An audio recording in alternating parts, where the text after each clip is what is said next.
ની જોઈન્ટના મૂવમેન્ટની અંદર આવતો કટકટ અવાજ એ ફક્ત સાંધાના ઘસારાના કારણે હોય તેવું જરૂરી નથી.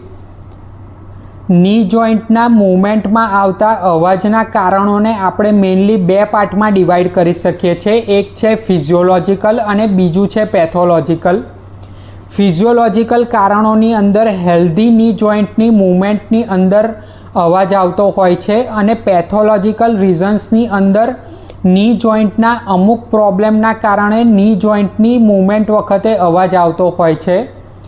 ફિઝિયોલોજિકલ કારણોની અંદર ની જોઈન્ટના ફ્લુઇડમાં નાઇટ્રોજનની બબલ મૂવમેન્ટ વખતે ફાટવાના કારણે પણ અવાજ આવતો હોય છે.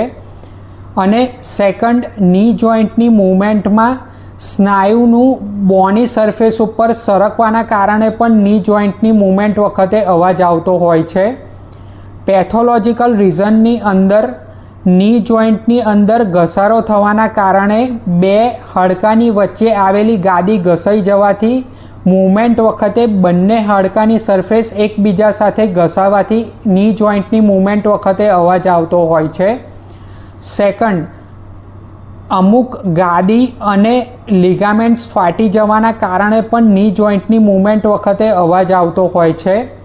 થર્ડ, ની જોઈન્ટની અંદર આવેલું સાઇનોવિયલ લાઇનિંગ થિકન થઈ જવાના કારણે તેમજ ની જોઈન્ટની અંદર હાડકાની લૂઝ બોડીઝ બનવાના કારણે પણ ની જોઈન્ટની મૂવમેન્ટ વખતે અવાજ આવતો હોય છે.